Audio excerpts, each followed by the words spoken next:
스펙 제로, 정보 제로, 그야말로 취업 준비 제로인 취준생을 위한 취업 정보쇼 취업을 부탁해. 안녕하세요. 안녕하세요. 안녕하세요. 자, 오늘 순서 시작하겠습니다.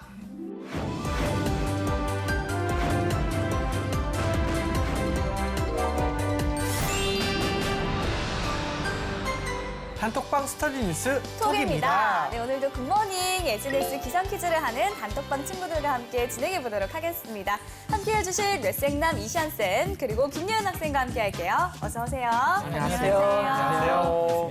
네, 오늘도 미리 3문제 이상 틀렸을 경우 진행할 벌칙 한번 공개해 볼까요? 네, 제가 이거를 3번째 얘기하기는 하는데 재현 오빠가 되게 강력하게 원하시는 것 같아서 꿀밤 맞는 거 한 번 더 하도록 하겠습니다. 좋아요, 좋아요. 예, 알겠습니다. 학생들의 그 셀프 벌칙 영상은 저희 방송 마지막에 보여드리겠습니다. 그럼 다 같이 외쳐볼까요? 열려라 단톡방! 네, 오늘도 8시에 톡방이 네. 열렸습니다. 친구들이 인사를 나누고 있네요. 개가 있네요. 귀여워요. 자, 톡방 퀴즈 규칙부터 말씀드리겠습니다. 네. 문제가 나간 이후 5초 이내에 대답해 주시면 되고요. 네. 모르겠다 싶으면 MC 찬스 쓰셔도 좋습니다. 시연쌤은 힌트 좀 주세요. 근데 왜 윙크라는 듯한 그런 느낌을 받는 거죠? 기분 탓일 거예요. 기분 탓이군요. 네, 알겠습니다. 네. 문제 예. 풀어보도록 할게요. 오, 되게 간단하네요. 원인이 될 수 있는 문제가 훅 자격을 들어왔습니다. 4글자로 무엇이라고 할까요? 다들 되게 이제 당황스러운데 짧으니까 더? 네, 알 것 같아요? 아니요? 오. 간단하네요. 네. 네. 네 글자인데 거의 저 안에 네. 거의 다 있어요. 거의. 그쵸. 다는 아니지만 거의 다 있어요. 아니, 근데 저기서 네 글자에다가 조사 같은 거 빼면 진짜 몇 자 안 되는데. 진짜 몇지 안 돼요. 명사만 모아봐도 지금. 그러니까. 증인 자격? 어. 비슷해요? 비슷한가 봐요. 이게 재환 씨 표정을 보시면 알겠지만 저기 비슷하다는 표정이거든요. 저게. 회전 제한 씨는 표정이 다 늘어나는 것 같아요. 실수 5초 카운트를 네. 들어가겠습니다. 5초 카운트 주세요. 3. 잘 모르겠어요. 증인 자격? 증인 증인 자격. 자, 증인 자격. 정답은 증인 적격이었습니다. 적격이 맞습니다. 네. 지금 증인으로서 어떤 그 적합성을 따지는 건데 이게 재밌는 게 형사소송법상 법학과 알지 않으세요? 네, 형사소송법상. 네. 맞아요. 증인 적격이 그 어떤 걸 물어보시는 거죠? 뭘 물어보시는 건지 몰라서. 네. 형사소송법상 증인이 될 수 있는 자격을 얘기하는데 네. 재밌는 건 전부 다 온 국민이 다 될 수 있어요. 네. 전부 다 증인 적격을 가지고 있다라고 얘기하는 거죠. 네. 맞아요. 저도 알고 있죠. 이제 와서. 법학과. 똑같죠. 자, 두 번째 문제. 네, 두 번째 문제 풀어볼게요. 저소득층이나 실업자들이 소득 감소로 인해 겪는 고통을 덜어주기 위해 정부가 실시하는 여러 가지 제도인데요. 영세민에 대한 생계비 보조, 의료 혜택 지원, 실업자에 대한 실업급여 등이 있습니다. 이것은 무엇일까요? 지금 딱 바로 안 떠오르는데 네. 네. 힌트 조금만 주시면 알 것 같아요. 딱 떠오르던 게 있었나요? 거의 없어요. 그게 그 서커스 같은데 이렇게 그 그네 타기를 하면은 밑에 이렇게 딱 망을 깔고서 이렇게 하잖아요. 네. 안전하게. 예. 사회 안전망, 금물망 같고. 네. 그런 거 비슷한 거. 비슷한 사회 거. 안전제도? 안전망 제도? 그럼 7글자 업다운만 해주시면 그런 거. 왜 딜을 해야 하지? 여기서 업, 다운하고 그러면 제가 네. 바로 5초 카운트 들어가겠습니다. 그러게요. 오, 좋습니다. 네. 자, 7글자, 7글자인가? 다운. 자, 5초 카운트 주세요. 자, 5, 4, 3, 사회 안전제도? 1. 사회 네. 안전제도. 사회 안정. 정답은 사회 안전망이었습니다. 말하고 틀린 건 네네네, 그럼요. 사회 안전망도 그렇고 사회 보장 제도도 어느 정도. 예. 그렇죠. 사회 안전 제도는 없는 말로 저걸 이제 섞은 거잖아요. 없는 말이죠. 네, 없는 말이죠. 아, 그러니까 두 문제 틀렸죠, 지금? 네. 아. 세 번째 문제는 꼭 맞추길 바라면서 네. 풀어볼게요. 자, 땡땡땡땡땡이 7년 만에 이미지 쇄신을 위하여 엠블럼을 비롯하여 원훈을 소리 없는 헌신, 오직 대한민국 수호와 영광을 위하여로 변경했습니다. 전신인 중앙정보부에서 시작된 기관은 무엇일까요? 드라마에서도 이런 거를 아, 실제로 사실 막 나오는 드라마를 거잖아요. 얘기해서 순간 딱 알아챘어요, 지금 보니까. 못 알아챘어요. 얼굴을 왜 고개를 왜 흔들어요? 지금 되게 기억이 날랑말랑해가지고. 말랑말랑해라, 그러면. 자, 한번 뭐 생각나는 단어 있어요? 거의 다 왔어요. 네. 방금 뭐라고 얘기했었죠? 국가정보부요. 그렇죠. 근데 부서는 아니라고. 아니에요. 국정원, 국가정보. 야, 네, 알겠습니다. 5초 카운트 들어갈게요. 사람 하나 갱생시키기 힘들다, 진짜. 와, 국가정보원이요. 네, 정답은 되게 많이 쓰던 말인데. 네, 정답입니다. 네, 정답입니다. 그러게요, 진짜. 야, 이건 우리가 고생했습니다. 해요. 자축합시다, 우리가 진짜. 이건 우리 예. 모두가 저 그러게요. 친구 이미지 어떡하지? 그러게. 한마음한 뜻을 걱정하는 마음으로 정말 저게 소리 없는 헌신 오직 대한민국 수와 영광을 위하여 요게 약간 좀 그 모토라고 하는데 저런 것들이 좀 안 와닿잖아요. 이번에 바뀌어서 그렇고요. 제일 처음에 생겼을 때는 음지에서 양지를 지향한다.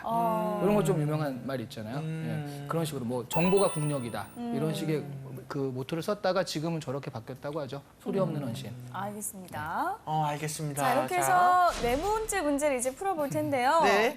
모두 맞춰야 하는 상황입니다. 지금 한 개도 틀리면 안 됩니다. 네, 네 번째 문제 주세요. 땡땡땡은 제주도에서 태어나 은여라고 불리기도 하며 거상으로 유명합니다. 조선 후기의 대표적인 여자 상인인데요. 제주에 흉년이 들면서 모두 굶어 죽었을 때 약 500여 석의 쌀을 사들여 주민들에게 기부했습니다. 아하. 이 사람은 누구일까요? 다른 건 다 모르겠는데 거상 딱 하니까 알 것 같아요. 드라마. 그러면 5초 카운트 바로 들어갈까요? 바로. 네. 알겠습니다. 자. 5초 카운트 주세요. 자, 정답은 김만덕입니다. 김만덕. 네, 힘만 더. 과연? 정답입니다. 그래요. 이렇게 안 오는 문제는 또 확실하게 맞춰주니까요. 그러게요. 매일 학생이. 우리가 덕분에요. 멋있습니다. 네. 이미연이 주연을 했었죠. 그렇죠, 그렇죠. 이 김만덕이라는 사람이 진짜 재밌는 사람인데 제주도와 육지의 교역을 통해 가지고 그 부를 축적해요. 그래서 그 부를 축적했는데 제주도에 흉년이 들어가지고 저 500여 석의 쌀을 사들여서 주민에 줘요. 네.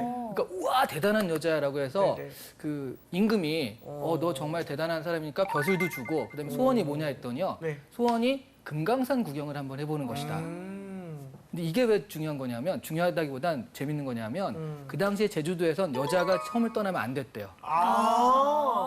근데 그러면 금강산 유람해라고 해서 금강산 유람길을 탁 해줬더니 금강산까지 가는 길에 그 모든 관원들이나 그 사람들이 나와가지고 김만덕이 간다고 막 칭송해주고 막 이렇게 오늘날로 치면 막 카드 섹션처럼 이렇게 해주고 그런 역사적인 사건이 있었다고 합니다. 야, 대단하네요. 우리 지금 근데 방송 되게 아침마당 느낌 나죠? 그렇군요. 알겠습니다. 다음 문제 한번 주세요. 네. 전 세계적으로 여성에게 발병하는 암 중 두 번째로 흔한 암으로 오는 20일부터 여성 청소년에게 대한 무료 땡땡땡땡땡 예방 접종이 실시됩니다. 이것은 무엇일까요? 사실 이 문제는 좀 쉬운 것 같아요. 네. 제가 알 것 같은데요, 이거? 5초 카운트 들어가겠습니다. 네. 네. 일단 자궁경부암이요. 자궁경부암. 네. 과연? 정답입니다. 개인적인 말씀을 드리고 싶으면 저희 어머니가 자궁 내막암이셨어요. 근데 지금 지금 수술해서 이제는 좀 좋아지고 계신데 경부암 같은 경우는 이제 그 검사가 되게 어렵지 않아요. 내막암 같은 경우에는 이게 증세나 그런 것들도 심지어 이렇게 많지 않아가지고 발견됐을 경우에 되게 그 안 좋은 상황의 경우가 많다고 하더라고요. 그래서 언제나 그 암이라는 것은 그냥 빨리 초기에 잡는 게 제일 중요하지 않습니까? 네. 그러니까 항상 건강검진이나 그런 것을 좀 생활하시는 것이 맞습니다. 좋다 생각을 합니다. 네. 자, 이렇게 해서 오늘도 톡방 퀴즈 풀어봤는데요. 5문제 중에 네. 막판에 좀 저력을 보이면서 그렇죠, 그렇죠. 3문제를 맞추면서 네. 오늘도 벌칙에서 또 제외가 됐습니다. 아하, 슬프네요. 오늘 진짜. 어땠어요? 일단 벌칙에서 제외돼서 네. 정말 좋기는 한데 네. 진짜 간신히 맞춘 것 같아요, 오늘. 아, 그렇죠. 아이 나네요. 네, 다들 맞춰라 힌트를 주셔서 아, 예. 덕분에 맞춘 것 같아서 오늘 감사합니다. 진짜 감사드립니다. 아닙니다. 자, 우리 이쌤은 어떻게 보셨는지. 문제가 오늘은 좀 근데 잘 모르겠어요. 갑자기 김만덕이 나오고 증인 적격이 나오고 해서 네. 좀 너를 띄는 문제였던 것 같기도 하고 그러니까 시사랑은 상관없이 그냥 어떻게 하다 보니까 네. 이 친구들이 또 이렇게 내자는 아닌데 막 내다 보니까 조금 약간 시사상식과는 좀 관계가 없는 쪽으로 가지 않았나 이렇게 좀 아쉬운 점이 있는 그렇죠, 문제였죠. 그렇죠. 알겠습니다. 알겠습니다. 자, 그럼 이번엔 뉴스톡에 선정한 이슈 한번 공부해볼까요?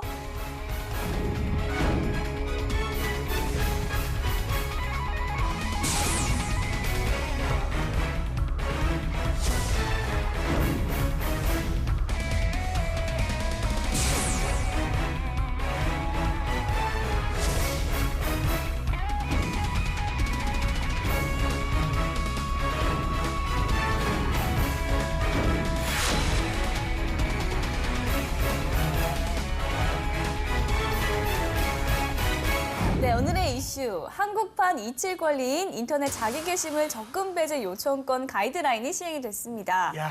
그리고 또 이칠 권리에 이어서 네. 연결되지 않을 권리도 부각이 되고 있는데요. 직장에서도 퇴근 후에 잊어주길 바라는 퇴근 후 업무 카톡 금지법이라고 하죠. 그쵸. 이칠 권리와 연결되지 않을 권리. 우리 사회에 과연 이 두 권리가 정착될 수 있을지 이야기 나눠보도록 하겠습니다. 네, 일단은 우리 예은 학생은 그 주변에서 또는 인터넷 게시물로 이렇게 유명세를 치러봤다. 약간 이런 경우를 본 적 있나요? 저는 본인이 올린 글은 아닌데 얼마 네. 전에 있었잖아요. 그 어떤? 강남 패치라고 들어보셨어요? 네. 혹시 폭력 사건 그거 말씀하신 거예요? 아니요. 뭐예요? 정확히 연예인이 말하면 아닌데. 그 업소녀들이라고 하죠. 업소에 나가는 사람들 신상을 공개한다든가 네. 아니면 또 소문을 공개한다든가 이런 식으로 한 다음에 그 사람들을 대상으로 그거 내가 돈을 주면 지워주겠다 이렇게 좀 그 협상을 하다가 그것 때문에 좀 문제가 된 사건이 있었어요.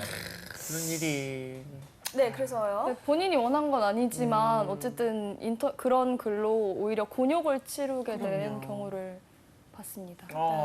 그렇군요. 지금 인터넷이건 회사건 잊혀지고 싶은 심리는 왜 증가하는 걸까요? 내가 과거에 했던 어떤 행적이나 행위, 그다음에 얘기들 그런 것들을 이제는 좀 옛날에 그런 거니까 어렸을 때 했던 것들을 좀 지우고 싶어 이런 게 많은데 아, 그렇죠. 10년 전 글까지 검색이 된다라고 한다면 10년 전에 어렸을 때 했던 것들이 지금 나를 지금 규정하게 되니까 그런 문제 생기는 거거든요. 맞아요. 네, 그러면 이슈에 관한 뉴스 한번 살펴보도록 하겠습니다. 이쯤 어떤 기사들이 있을까요? 네, 먼저 첫 번째 기사를 좀 살펴볼 텐데요. 인터넷 이칠 권리 시행 뭐 이런 글입니다.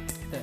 한국판 이칠 권리인 인터넷 자기 게시물 접근 배제 요청권 가이드라인이 이달부터 본격 시행된다라고 하고 있어요.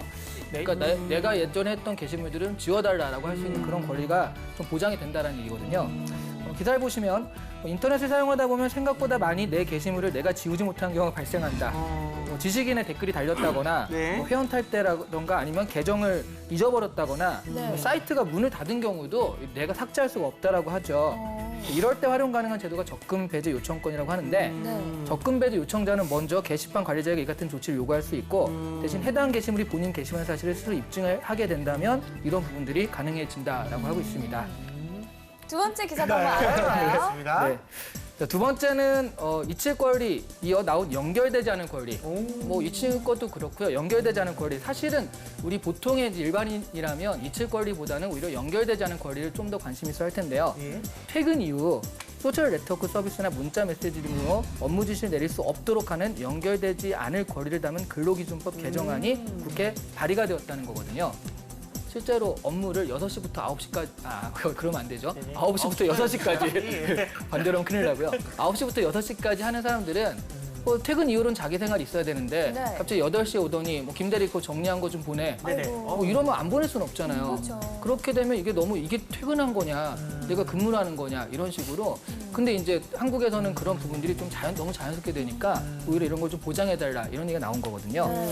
직장인의 63%가 네. 업무 시간 이후 스마트폰으로 업무 지시를 받은 경우는 있는 것으로 조사될 만큼 업무 시간 이후 SNS나 문자 메시지를 이용한 업무 지시가 일반화되고 있다고 합니다. 연결되지 않은 권리라는 건 아주 간단해요. 퇴근 시간 이후나 휴일에 온라인이나 모바일을 통해 직장 상사나 회사 업무에 연결되지 않고 자신만의 시간을 보장할 수 있는 권리를 말하는 건데 네. 이게 이제 기업에서도 할 만은 있다라는 거죠. 그러니까 되게 뭐 갑자기 연결되는 중요한 일이거나 아니면 갑자기 클레임이 걸려가지고 주말에 해결해야 되는 일이거나 그랬을 때도 이걸 연결하지 못하면 이게 어떻게 되냐. 그 해야 될 건 해야 되지 않느냐. 그래서 업무 특성을 고려하지 않고 그런 업무를 있는 사람한테는 적용되지 않는데 네. 뭐 탁상공론의 법이 아니냐라는 식의 기업의 입장도 있습니다. 네. 알겠습니다. 두 개의 기사를 정리를 해주셨는데요. 우리 예은 학생은 이제 첫 번째 기사를 보고 이제 어떤 생각 나나요, 좀? 저는 이칠 권리라는 그 단어 자체가 굉장히 기억에 남더라고요. 그쵸. 네. 이 단어가 되게 기억에 남았던 건 뭐 인터넷이 아무래도 좋은 점이 되게 많이 있지만 뭐 한 번의 실수라던가 한 번 올린 글이 계속 남아있는다는 게 저는 사실 좀 무섭기까지 했었거든요. 맞아요. 그래서 이게 인터넷 시대에 꼭 필요한 게 아닌가 싶은 생각이 들어서 이 단어가 기억에 남았습니다. 그 일반인들도 참 이 전 남자친구, 뭐 전 여자친구 뭐 이런 거 있잖아요. 이런 게 게시물로 있을 때 막 깜빡하고 안 지울 수도 있잖아요. 페이스북이나 뭐 SNS 같은 거에. 근데 그거를 현 남자친구나 현 여자친구가 봤을 때 기분 나쁠 수 있죠. 그쵸. 그쵸. 그런 상황들이 꽤나 많이 주변에서 일어나더라고요. 이칠 권리라는 게 참 중요한 것 같다는 생각이 많이 들어요. 요즘 같은 시대에. 그리고 또 우리가 취업 방송이니까 네네. 취준생의 입장에서 생각해 보면 음. 취준생 입장에서는 그 자기가 SNS에 옛날에 이제 좀 하도 안 풀리고 그랬을 때 좀 욕도 할 수 하고 있고 있고, 뭐 좀 감정 나쁜 포인트인데 얘기들을 그럴 쓸 수도 수도 있는데 그게 남아가지고 잊혀지지 않으면 나중에 회사에서 그쵸, 그쵸. 최종 면접 같은 거 할 때 이런 거 검색해보는 경우가 있거든요. 맞아요. 예. 근데 이 친구 뭐야 이렇게 됐을 수 있으니까 어떻게 생각하면 아주 굉장히 위험한 그런 상황일 수도 있거든요. 네. 나이마다 가치관이 달라질 수 있는 건데 옛날의 생각이 지금의 내 생각과는 다른 걸 수도 있는 그럼요. 거잖아요. 근데 그렇죠. 옛날 생각이 지금의 내 생각과 같다고 오해될 수 있는 상황이니까 꼭 네. 좀 이칠 권리가 이렇게 좀 됐으면 좋겠습니다. 꼭 잊혀야 되는 상황이 있나요? 노잼 뭐 이런 거 그런 거. 요즘 꿀잼 돼가지고 제가 아주 기분이 너무 좋습니다. 예. 네. 알겠습니다. 그럼 자세히 한번 알아보겠습니다. 그 접근 배지 요청권 중에 내가 올린 글을 그 삭제하는 방법에 대해서는 어떤 게 좀 있는지 알아볼까요?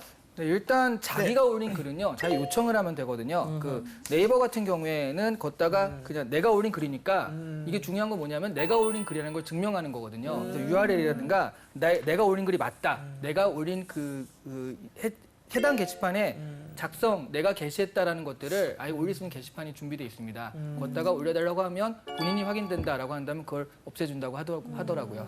그럼 남이 올린 글은 어떻게 지울 수 있을까요? 그러게요. 이게 좀 재밌는데, 그러니까 네. 남이 올린 글은 사실 이런 글들 가운데 내가 올린 글보다는 오히려 남이 올린 글들, 아까 얘기한 뭐 네네. 악플이라든가 이런 것 때문에 네네. 지워졌으면 하는 그런 게 있잖아요. 근데 또 그냥 내가 아무렇게나 누구한테는 지워달라고 하면 안 되니까 이것들을 그런 게시판이 또 따로 있대요. 네. 가가지고 이거 좀 지워주세요 하면은 그쪽에서, 그러니까 포탈에서 네. 그걸 원래 올린 사람한테 통보를 한대요. 이런 요청이 들어왔으니까 괜찮냐? 라고 해가지고 그런 부분에서 이의가 없으면, 네. 30일 동안 이의가 없으면 지워준다고 하고요.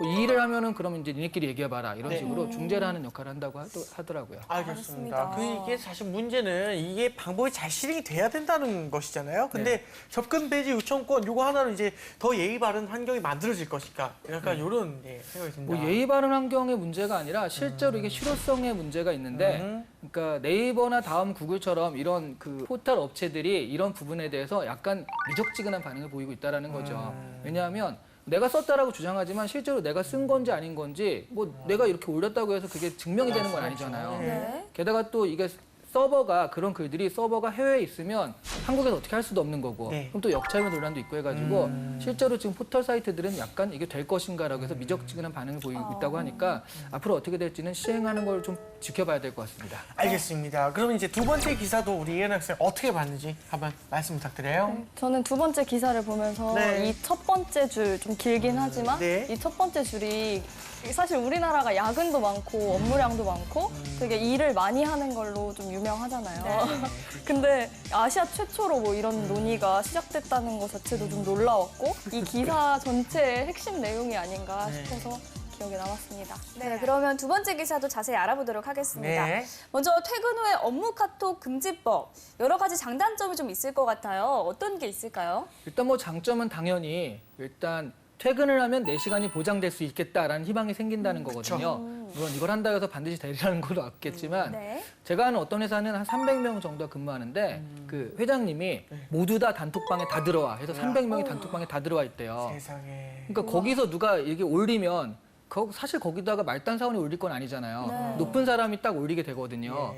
토요일에 뭐 해라 하는 식으로 올리면 거기에 대해서 냅 이렇게 가야 되니까. 장점은 이제 딱 거기서 그런 부분들에 대해서 좀 자유로울 수 있다는 건데 단점은 실제로 이런 부분이 이루어질 것인가와 그다음에 그리고 이제 막상 그 상사가 좀 곤란을 겪고 있어서 그거 했는데 그걸 무시할 수 있을 것이냐라는 그런 부분. 그러니까 대한민국에도 인정이라는 그런 부분들이 좀 과연 이게 맞느냐라는 것도 있고요. 근데 회사 입장에서는 진짜로 갑자기 중요한 일이 생길 수도 있고요. 네.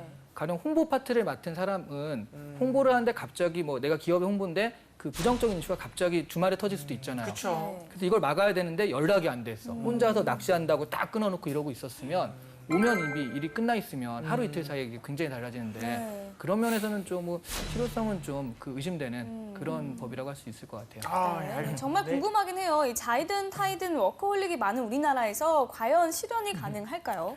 이게 사실 그 신경민 의원실에서 처음에 발의를 한 겁니다. 아직 네. 뭐 된 것도 아니고 이런 게 해야겠다라고 발의를 했는데 이미 이 법이 나오는 순간 많은 사람들이 그건 안 될 거다라고 얘기하니까 지금 수정에 들어갔다고 해요. 수정된 발의안 같은 경우는 현실적으로 직무적으로 아까 얘기한 홍보라든가 그런 부분들은 좀 다르게 접근해야 된다라는 네. 것과 그다음에 실제로는 그렇게 돼서 만약 이렇게 연결이 됐으면 추가 수당을 지급해야 된다. 이것도 일하는 거랑 치고 추가 수당을 지급해야 된다. 이런 식으로 지금 수정이 되고 있다고 그러고요. 네. 실제로 독일 같은 경우에는 그런 법이 시행된다고 합니다. 그래서 그런 부분을 좀 따라가면서 하니까 그 법안이 발의가 되고 그런 정도의 수정이라면 어느 정도는 또 실현 가능성이 아주 없진 않을 것이다. 이렇게 볼 수도 있을 것 같아요. 네. 과연 실현이 된다면 좋겠지만 가능성에 대해서는 조금 더 생각을 해봐야 될 것 같습니다. 아하. 자, 이번엔 취준생의 뇌를 섹시하게 만들어볼 시간입니다. 이름하여 이시안의 족보를 열어라!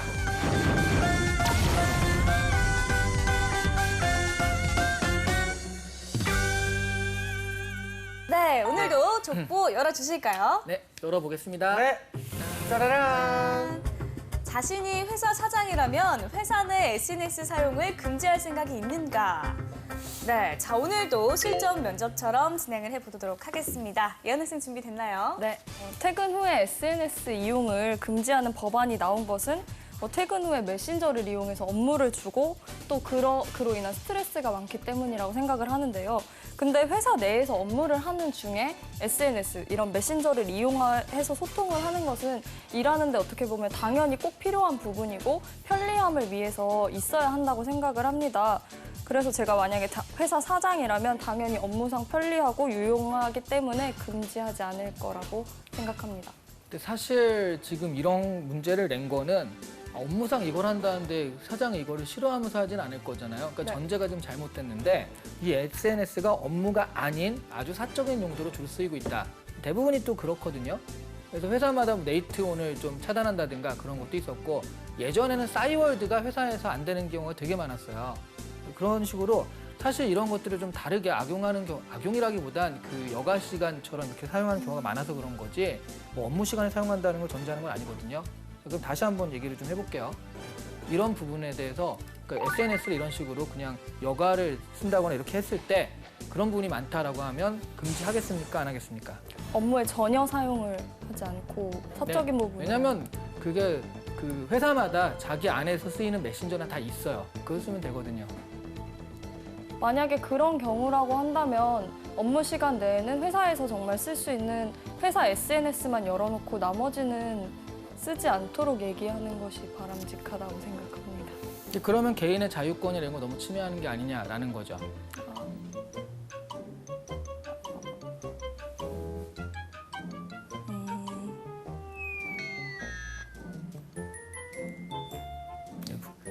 분위기가 너무 심각하게 되는데 이게 수습이 될까 모르겠습니다. 네. 예. 그럼 뭐 여기까지 하는 게 예, 알겠습니다. 네. 낫지 않을까 싶습니다. 선생님 그러면 이런 모형의 문제는 어떤 기업에서 출제를 한지 또는 이제 질문의 의도가 좀 무엇인지 좀 궁금합니다. 이거는 정말 알고 싶어서 네, 물어보는 네. 걸 수도 있어요. 그러니까 이게 진짜로 네. 요즘에는 좀 덜한데 예전에 싸이월드 때는 좀 심하다 싶을 정도로 사람들이 네, 싸이월드 네. 많이 하거든요. 예. 잠깐 드는 게 아니라 방도 꾸며야 되죠. 도토리도 얻어야 되지. 네, 시간이 네. 많이 드는데 회사에 와서 이런 짓을 하고 있으니까 네, 네. 기업에서 싸이월드가 안 되게 차단되는 경우도 굉장히 많았거든요. 네. 근데 그 입장에서는 아니 잠깐 쉬는 시간에 할 수도 있는 건데 그 기업이 들어오면 아예 못 하게 되니까 그런 부분에서 좀 그랬었는데 한참 이슈가 됐었는데 그런 부분에선 정말로 그런 노동자가 정말 기계냐. 근데 노동자가 또 이렇게 하라고 하니까 너무 그런 딴짓만 하고 있지 않느냐라고 해서 사측과 그 노조 측에서 이런 부분을 가지고 충분히 싸울 수 있는 토론할 만한 거리거든요. 그래서 그런 부분이 이슈가 됐기 때문에 실제적 이슈를 물어본 문제라고 보시면 됩니다. 그러면 실전이라면 답을 어떻게 하는 것이 좋을까요? 이런 부분에 있어서는 좀 자기가 뭐 회사 사장 입장이든 어디든 간에 하나를 딱 정해서 그냥 이다 아니다라고 정확히 하는 게 좋을 것 같아요. 괜히 뭐라고 하면 마음에 들을까 이렇게 하다가 사실은 이건 어떤 부분도 좀 어렵잖아요. 그러니까 나는 노동자 입장에서 어쨌든 노동자를 좀 믿어주고 그 이런 부분들에서 좀 여는 것이 맞다고 생각한다. 네. 회사에 들어와서 이런 권리까지 뺏기면 나는 쉬는 시간에도 뭐 아무것도 할 것도 없고 커피만 마시란 얘기냐 이런 식으로 얘기할 수도 있을 거고요. 네. 대신 이제 그 사용자 입장에서 좀 만족스럽게 정말 쉬는 시간에만 한다든가 우리끼리 자율협약처럼 그렇게 하면 좋겠다 정도. 예, 그렇게 그런 식으로 좀 타협안을 좀 제시하는 게 좋을 것 같아요. 네, 알겠습니다. 자, 예은 학생은 선생님 평가 어떻게 들었나요? 저는 이 답변을 준비할 때 사실 잊힐 권리, 뭐 연결되지 않을 네. 권리 이쪽과 관련해서만 계속 생각을 해봤거든요. 그래서 선생님이 딱 새로운 질문 이거다 하고 던져주셨을 때 굉장히 당황하게 되더라고요. 그래서 제가 생각한 거 외에 이 쌤이 지금 얘기해 주신 것도 한 번 더 생각을 해봐야 할 것 같습니다. 네, 알겠습니다. 자, 이렇게 해서 이쌤의 족보 열어봤고요. 이번에는 우리 단톡방 친구들과 함께 공유하고 있는 주제 알아보도록 하겠습니다. 예, 아무래도 우리가 취업 또 이런 쪽을 생각하니까 네. 이런 부분들을 어떻게 그 돈이라든가 경제로 연결시킬 것인가 생각을 해야 네. 되기 때문에 이런 문제를 내봤습니다. 잊혀질 권리가 주장되고 있는데 이를 가지고 사업 아이템을 한번 만들어 보세요. 라는 문제거든요. 네. 두 분 MC는 뭐 사업 아이템이 있을까요? 잊혀질 권리라는 것에 대해서 이제 가장 그 피해를 입을 그 직업 집단이 저는 연예인이라 좀 생각을 합니다. 네. 근데 연예인도 이제 여러 가지가 있겠지만 옛날 과거가 안 지워져서 문제인 사람들이 있는데 진짜로 잊혀질까 두려워하는 사람들도 있어요, 정말로. 그런 분들 잊혀질까 두려워하는 예, 사람들? 진짜로 정말 이제 방송에 나오지 못하거나 뭐 해서 잊혀질까 두려워하시는 분들인데 그분들을 직접 찾아서 이제 곧 잊혀지기 직전에 지금 상황 잊혀질 권리 때문에 이제 곧 잊혀지기 직전이니까 잊혀지지 않도록 저희가 좀 게시물들을 많이 올려줘서 단가에 계단 몇 개 이제 이렇게 해가지고 좀 덜 잊혀지도록 잊혀지는 시간을 조금 뒤로 늦출 수 있도록 이러면 좋지 않을까. 무패방지위원회 뭐 이런 거. 그런 거죠. 오, 역시 정리를 그 잘하니까. 약간 바이럴 마케팅이라고 따르는 거 아닙니까, 요즘에? 그렇죠. 흥 씨는? 저는 이 잊혀질 권리가 나오는 이유가 이제 네. 개인의 프라이버시와 개인정보 보호에 좀 관련이 있다고 생각이 들었어요. 그래서 어플리케이션을 하나 만들고 싶은데 일단 제가 가입한 것들의 기간별로 리스트를 정렬을 해주는 거예요. 그래서 뭐 6개월 이내에 이런 것들을 가입했고 1년 이내에, 2년 이내에 뭐 장기 휴면 계정 이런 것들이 있다를 이렇게 찾아주는 거죠. 야. 그래서 필요하지 않다면 정리를 해주는 그런 기능도 한번 생각을 해봤고요. 그리고 본인이 관련돼서 해시태그에 이렇게 검색을 자동으로 해줘서 댓글 같은 게 있지 않습니까? 근데 네. 요새는 연예인뿐만 아니라 일반인 중에서도 유명한 사람들이 너무 많기 때문에 맞아요. 명예훼손을 당하는 경우가 굉장히 많은 것 같아요. 네네. 그래서 해시태그로 검색을 다 추려서 네. 명예훼손성 댓글이나 이런 것들을 찾아주는 어플리케이션을 발명을 하는 거예요. 예. 그래서 뭐 해당 글이 너무 기분이 나쁘다 이러면 네. 대신 이제 뭐 지워줄 수 있는 권리를 요청한다든지 아니면 그런 서비스를 이제 연결해주는 뭐 그런 어플리케이션을 한번 개발해보면 좋지 동희 않을까. 씨 너무 구체적으로 계속 기가 막혀. 오래 생각하는 듯한 그런 느낌인데요. 예, 대단한데요. 여태 들었던 답변 중에 최고입니다. 구체적이에요. 네, 우리 예은 학생은 어떤가요? 지우려는 쪽과 안 지우고자 하는 쪽이 분명히 분쟁이나 그런 게 있을 것 같아서 네. 소송이라든지 분쟁 이런 걸 관리해주는 그런 걸 좀 만들면 좋지 않을까 생각을 해봤습니다. 좋은 생각이네요. 자, 우리 톡방 친구들의 의견도 한번 들어보도록 하겠습니다. 자, 우리 태수 학생. 누군가는 잊힐 권리를 주장하지만 한편으로는 기억될 권리를 주장하기도 합니다. 잊힐 권리를 주장하며 삭제해주는 서비스는 이미 여러 존재하며 공인이나 연예인들을 빼면 사업성이 있을지 이를 역이용해 나빠 보이는 쪽을 택하겠습니다. 아, 역시 네. 예.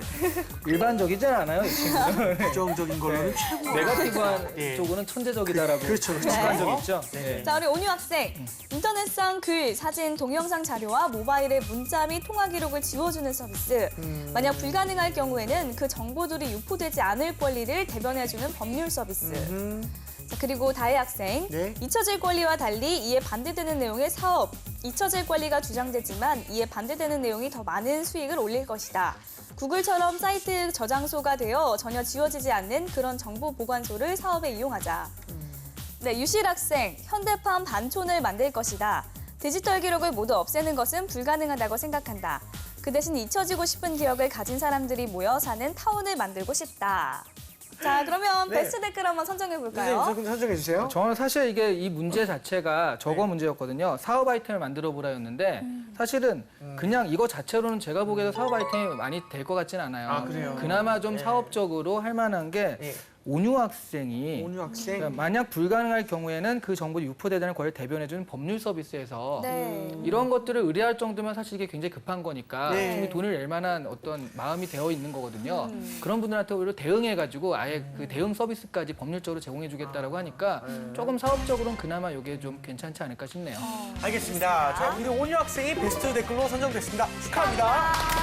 감사합니다. 네, 오늘의 이슈 잊혀질 권리에 대해서 이야기 나눠봤습니다. 이제 정리를 한번 해볼까요? 네, 잊혀질 권리도 중요하고 연결되지 않은 권리도 중요하고 근데 이런 것들을 다 종합해보면 우리가 디지털의 공해에 살고 있다는 그런 생각이 좀 드네요. 그래서 디지털이라는 건 정말 잘 이용하면 굉장한 우리한테 보물이 되지만 잘못 이용하면 쓰레기가 될 수도 있다. 이걸 명심하시고요. 한번 이용할 때 정말 생각을 거듭해서 신중하게 이용하고 그런 것을 남길 때도 신중하게 남기는 것. 이렇게 해야지 잊혀질 권리 어쩌고 이런 걸 따지지 않을 수가 있을 것 같아요. 조금 더 신중하게 이용하고 생각해 보시기를 바란다라고 정리를 좀 해드리겠습니다. 알겠습니다. 우리 인 학생 어땠어요? 네, 저는 오늘 잊혀질 권리와 그리고 연결되지 않을 권리 그리고 관련 법들이 뭐 어떤 배경으로 생겨났는지 지금 이 쌤이 얘기하신 것처럼 그리고 또 시행된다면 어떤 문제점이 있고 잘 시행될 수 있을지 그런 것들을 많이 배우게 된 것 같고 이 쌤 얘기하신 거와 더불어서 한 번 더 생각을 해보면 좋을 것 같습니다. 네. 자, 오늘 뉴스톡은 여기까지 하고요. 저희는 다음 시간에 다시 톡방 열겠습니다. 감사합니다.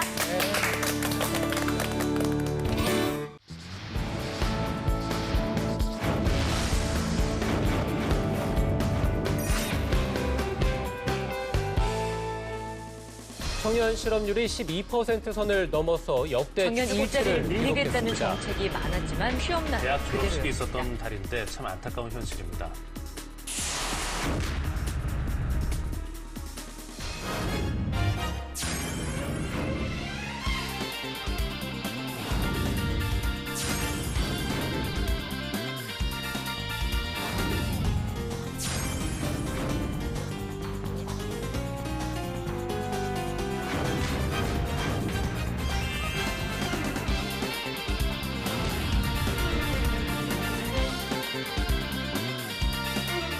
안녕하세요. 네, 안녕하세요. 네.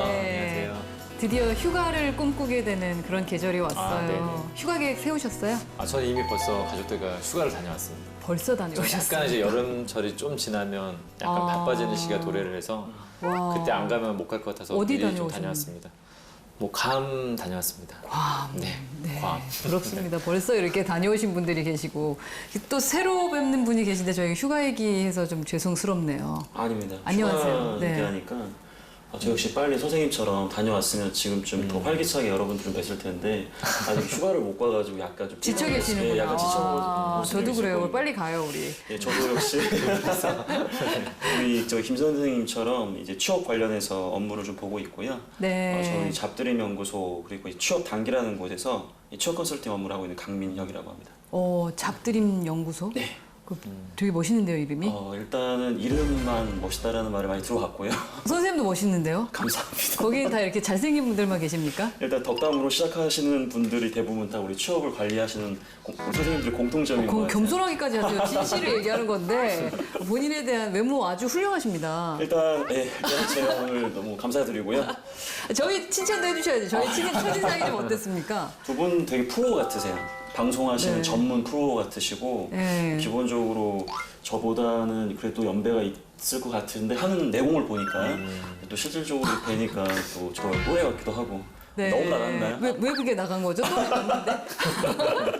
그리고 우리 면사포도 보셨을 것 같아요. 그죠? 예, 일단은 면사보 되게 재밌게 봤고요. 저희 학생들도 보셨어요? 이거 네. 보면서 선생님 안 나가냐 이렇게 얘기하더라고요. 오. 그래가지고 저도 이거 칠 수 없다. 그래서 오늘 또 이 감독님들한테 좀 요청을 좀 드려가지고 와, 잘 오셨습니다. 나왔습니다. 이렇게 잘생긴 분을 지금 회사에 뵙다니. 목소리 굉장히 좋으신 것 네, 같습니다. 목소리도 네네, 좋으시고요. 감사합니다. 그럼 저희 면사포 보시면은 네. 알고 계실 것 같은데 저희가 별명이 있잖아요. 여기 학생회장이고. 네. 우리 또 강민혁 선생님도 별명 하나 지으면 좋을 것 같은데. 일단은 제가 학주? 학주. 학생 주임 역할을 좀 해보고 싶었는데 이미지 관리 차원에서 일단 전 동네형 편안하게 좀 접근할 수 우리 있는 학생회장님이 허락해 주셔야 되는데 괜찮습니까? 이미지가 굉장히 좀 편하셔서 네. 굉장히 좋을 것 같습니다. 괜히 또 취업을 이렇게 하시는 분들이 너무 막 또 강하게 하시게 되면 학생들이 너무 이제 그러면 친피되다 보니까 숙주보다는. 오히려 좀 약간 친근하게 다가서는 동네형 이미지 굉장히 좋습니다. 감사합니다. 네. 예, 동네 북은 들어봤는데 동네 형, 네. 네. 동네 누나, 동네 언니, 그래서 동네 형까지. 네. 자, 좋습니다. 네. 네, 인천국제공항에 이제 입사를 희망하는 친구입니다. 네. 이 공사 같은 경우에는 일단 네. 제가 가장 가고 싶은 공사 중에 한 곳이고요. 네. 저희의 경쟁자. 신입이던데. 아, 저희의 경쟁자입니까? 특히 이번에 지원한 학생은 일반직 쪽으로 지원을 했더라고요. 더 많은 인원을 채용하는 곳이 어디냐면 이 기술직에 해당되는 부분들이에요. 요즘엔 어딜 이과를 해야 가나. 돼요, 이과를. 공무 상경계에 또 이제 눈물 흘리고 있죠. 이제.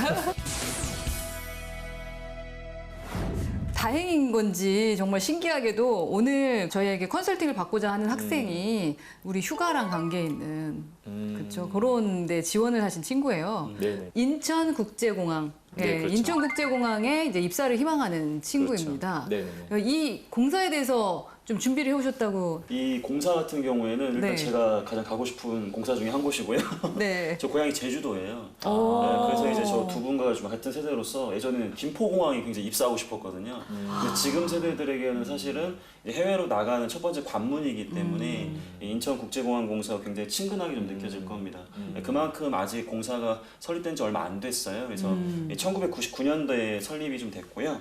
그 다음에 아무래도 그 공사의 효율적인 건설 관리라든지 운영의 전반적인 부분을 좀 이렇게 운영을 하면서 국가 경제에 좀 이바지하는 그런 역할을 하고 있습니다.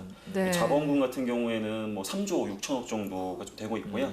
사원수는 생각 외로 적어요. 한 이제 930명 정도. 그거밖에 안 아무래도. 됩니까? 정규직? 예, 아무래도 외주를 많이 주기 그치, 때문에 면세점 사람들이 예, 맞습니다, 많아서. 맞습니다. 이제 어. 그러다 보니까 그 정도 인력으로 해서 운영이 되고 있습니다. 전 세계적으로는 고객 만족도 그렇죠. 1위잖아요. 1위. 네네. 인천국제공항이. 그래서 이 친구들이 여기를 가고 싶은 건지. 일단은 제가 봤을 때는 네. 또 장점이 하나 있다면은 요즘 네. 에 공사들이 굉장히 지방으로 많이 내려갑니다. 뭐 갑자기 아. 내가 어디 갈지 모르는 이제 불안감들이 있죠. 대체로 근데 인천국제공항공사 같은 경우는 어느 정도는 이제 지역이 어느 정도는 정해져 있기 때문에 또 선호도가 수도권 내에 있고 네네. 굉장히 선호도가 높은 것 같습니다. 교통도 굉장히 좋아요. 그렇습니다. 네네네. 특히 이번에 지원한 학생은 그 일반직 쪽으로 지원을 했더라고요. 그래서 오늘 포커스를 일반직에 대한 얘기를 좀 그렇죠. 해봐야 될 것 같은데 또 그 부분에 대해서도 동네 북이라 그럴 뻔했어요. 동네 형이 또 조사해 오셨다고 하던데.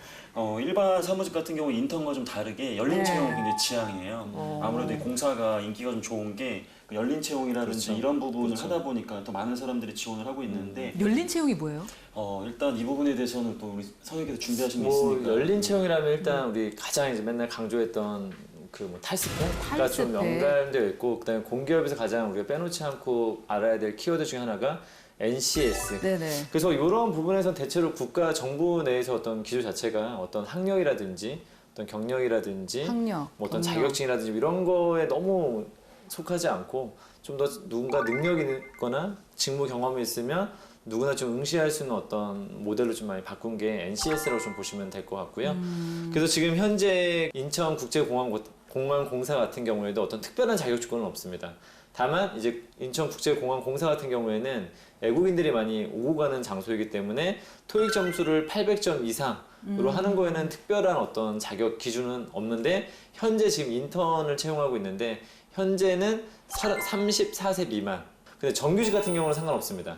정규직은 나이 제한이 없습니다. 아 그럼 토익 점수만 넘어가면은 저도 가능. 현재로서는 누구나 지원 가능합니다. 아 그래요? 탈스펙. 와 괜찮다. 근데 제가 그 좀 공사를 주시는 분 보게 되면 네네. 최근에 막 나이가 뭐 45살, 46살, 뭐 42살 되신 분들도 현재 지금 신입으로 똑같이 지원을 하고 있고 아 그래요? 면접까지 가시는 분들도 있으십니다. 퇴직 끝까지 할 수 있고. 그렇죠. 퇴직이 보장돼 있죠. 그렇죠. 어느 정도는 뭐 괜찮네. 크게 문제되지 않는 이상은 퇴직 끝까지 간다고 보시면 되겠죠. 네. 인사 같은 그러다 경우는. 보니까 이제 아무래도 대기업에서 네, 재직을 네. 하다가 네. 나 못 해먹겠다 해가지고 다시 이 부장님들이 공부하기 시작해가지고 공사에 도전하는 저도 그 마음이에요 지금.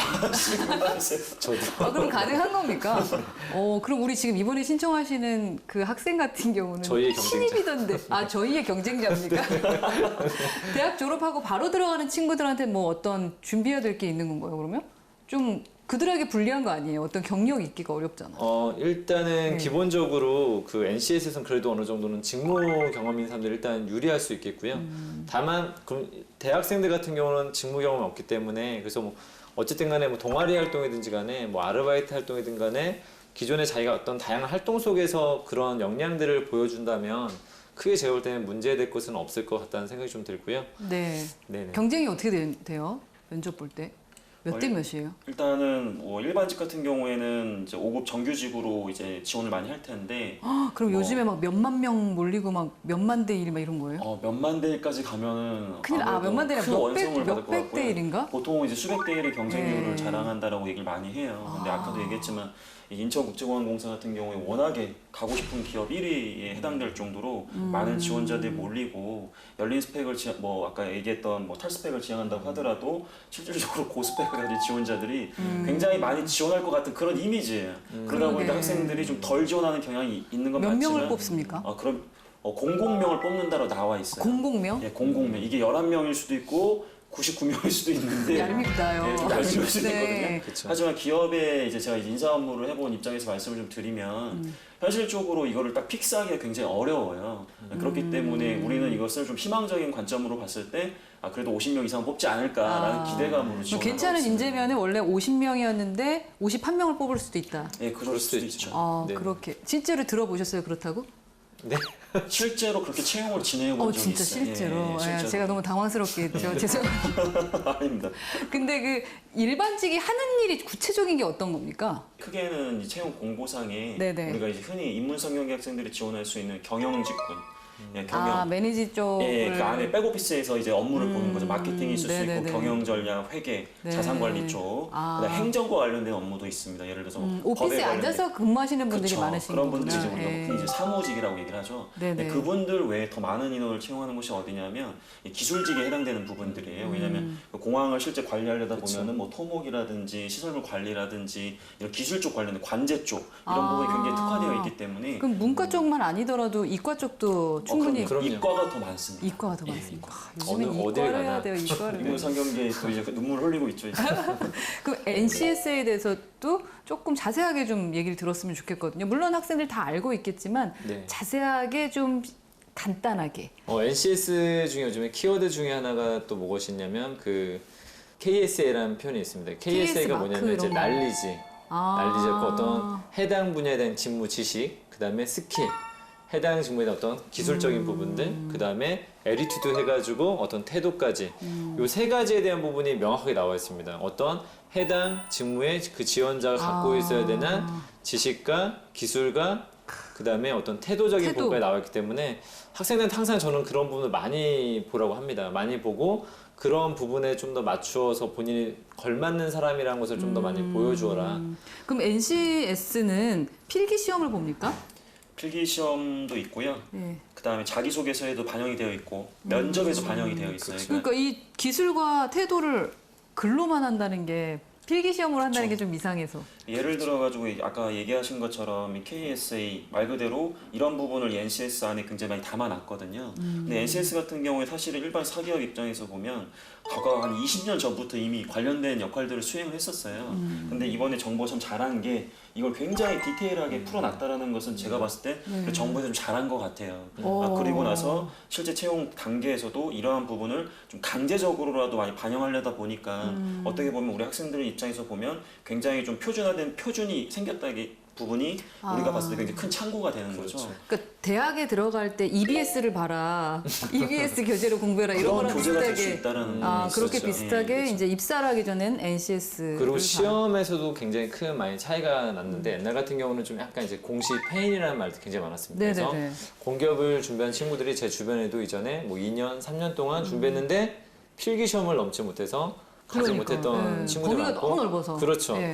그리고 그 친구들 자체가 사기업을 같이 동시에 준비하기는 되게 어려움이 뒤따랐었는데 최근에 시험 문제가 그 직업 기초능력 검사라는 시험이 있는데 그게 아주 난이도가 높지 않습니다. 그리고 이게 굉장히 오랜 시간 동안 준비해서 또 풀기도 되게 애매한 시험이라서 사실은 대기업을 준비했던 친구들이나 사기업을 준비했던 친구들이 또 한번 봤었을 때 공기업을 봐도 시험에 실제로 합격하는 친구들 굉장히 요즘 많이 생기고 있습니다. 네. 그래서 좀 약간 범위도 좀 넓어졌고 그만큼 학생들 어떤 불필요한 시험 공부를 하는데 굉장히 좀 많은 시간을 허비하는 네, 것을 좀 더 맞아요. 그 막을 수 있는 부분이 있고 다만 올해까지는 정부의 어떤 표현에 의하면은 올해까지는 과거에 준비했던 친구들이 있기 때문에 유예 기간이 있습니다. 그래서 올해까지는 약간 뭐 경제 시험을 본다든지 뭐 법학 시험을 본다든지 자기 전공 시험이 어느 정도 붙어 있는 곳도 있고 뭐 국민건강보험공단이라든지 한전같이 붙어 있지 않은 곳도 있고 근데 내년부터는 뭐 일단 제가 봤던 자료에 의하면은 직업 기초 능력평가 전부 다 보기 때문에 좀 더 이제 그런 취지들이 더 맞아 떨어지지 않나라는 생각이 좀 듭니다. 그럼 여긴 서류 전형이 그럼 NCS 말고 또 뭐가 있나요? 기본적으로 서류 전형에서는 그래도 아까 얘기한 것처럼 어떻게 이 지원자의 그런 스킬과 기술을 글로 평가하느냐. 그렇죠. 예. 그렇기 때문에 일부 자격증에 대해서 검증된 자격증에 한해서 가산점을 주고 있고요. 아, 네, 그런 가산점을 부분들도 주는구나. 이제 활용이 좀 되고 있고 네. 그다음에 이제 말 그대로 서류 전형을 이제 합격하고 넘어가게 되면 뭐 1차에서는 인적성 테스트 겸해서 NCS 직업 기초 능력을 시험 보고 그다음에 인성에 대한 이 말 그대로 이 사람이 약간 똘끼 있는 지원자인가 아니면 반사회성 있지 않은가 나중에 공항에서 테러 저지를 수도 있잖아요. 그렇죠. 큰일 그렇죠. 나요. 그렇죠. 큰일 나거든요. 큰일 납니다. 그래서 예. 그런 부분도 판단을 좀 하고요. 그다음 아까 얘기하신 것처럼 유예 기간이기 때문에 오늘 이제 우리 지원하는 친구의 경영 쪽 관련해서는 이제 경제 혹은 경영 과목 중에서 선택을 해서 필기 시험을 좀 보는. 그게 이제 합격하면 이제 또 면접을 또 2번 봐야 됩니다. 올바른 방향인 것 같아요. 저는 굉장히 지금 잘하고 있는 거 계속 이제 강조하고 싶네요. 저도 그렇습니다. 그래서 일반적으로 이제 옛날에는 이 공기업 준비했던 친구들 보게 되면 너무 그 독서실에 갇혀가지고 좀 있었다라면 맞아, 책하고만 이제 싸우고. 그런 친구들이 이제 좀 바깥으로 나와서 직무 경험도 쌓으려고 노력하고 있고 직무에 대해서 좀 이해하려고 노력하기도 하고 그 실제로 학생들한테도 좋지만 공기업 내부적으로 제가 봤을 때는 굉장히 좋지 않을까. 그렇죠. 이전에는 정말 공부만 잘했던 성적순으로 사람 뽑았다면 실제로 써먹을 수 있고 실제로 일 잘할 수 있는 사람 뽑다 보니까 전반적으로 좀 국가 경쟁력에도 좀 영향을 줄 수 있지 않을까라는 생각이 좀 듭니다. NCS 우리가 얘기를 많이 드렸는데 아무래도 학생들이 또 NCS를 준비하는 과정에서 아직 이 NCS라는 개념 자체가 이 교육 분야에 굉장히 좀 이렇게 잘 녹아들진 않았거든요. 그러다 보니까 학생들이 많이 어려워해요. 아까 우리가 얘기한 것처럼 정부가 굉장히 잘했다고 하지만 예를 들어서 저희 방송을 보시는 우리 학부모님들이 야 이거 정부가 잘한 거고 이제 되게 좋아지는데 너도 왜 안 되냐 이렇게 얘기하면 그렇죠. 학생들이 상처를 받거든요. 근데 NCS라는 게 아직은 좀 우리 평가자들도 그렇고 구직자들도 그렇고 아직까지는 이 성숙도가 좀 낮기 때문에 조금 더 신중하게 좀 접근을 좀 많이 해줬으면 혹시 좋겠다 생각이 추천할 들어요. 만한 그 어떤 사이트와 책이 있나요? 일단은 이 국가와 관련해서 NCS 사이트 자체가 있습니다. 국가가 만들어놨고요. 공식 사이트에 들어가라. 공식 사이트에 있어요. 예, 거기 거기서- 보면 교수자용과 학습자용 나눠가지고 굉장히 엄청나게 많은 양의 공부량이 있어요. 아, 그럼 책 살 필요 없다. 책 거기 살 필요 들어가라. 없습니다. 저는 그렇게 생각을 하거든요. 훌륭한. 근데 역시 면사볼 봐야 돼요. 네. 지금 2만 원 지금 세이브한 겁니다. 그렇죠. 책값이 2만 원 넘거든요. 또 애들은 책 막 두세 권 사거든요. 맞습니다. 그 내용이 다 거기 다 거기 편집한 있다. 거예요. 아. 다 거기 있어요. 100%. 여러분 우리 저 나올 거예요 자막에 거기로 딱 들어가서 링크하면 된다. 자 그러면 이제 우리 이 이야기를 듣고 있는 우리 지원자 일상 영상에서 좀 만나보도록 하겠습니다. 네네. 네. 알겠습니다. 네, 안녕하세요. 저는 단국대학교 경영학과랑 1월문학과 복수 전공 중인 4학년 신종은이라고 합니다. 근데 참 수업이 미인이네. 없는 예뻐요. 오전 시간 겸손한 거. 도서관을 먼저 찾았습니다. 표정이 굉장히 좋은 것 같아요. 공기업 표정이랑 수업을 목소리가 위해 굉장히 나름 잘 열심히 어울리는 것 같습니다. 준비하고는 있지만 하면 할수록 힘에 부친다는데요. 바로 부족한 정보 때문이라고 합니다. 특히 NCS 준비가 발목을 잡는다는데요.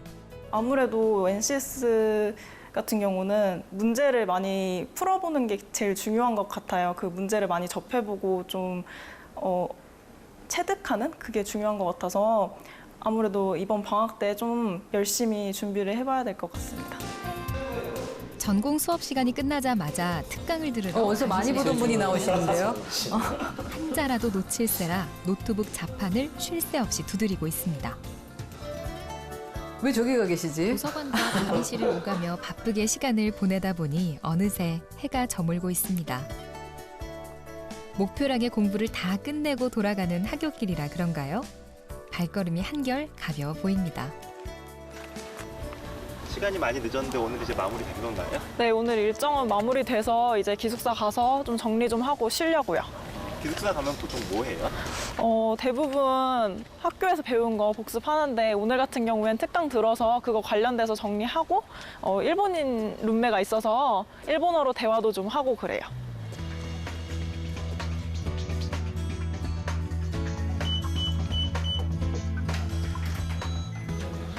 아 일본이 어쩐지.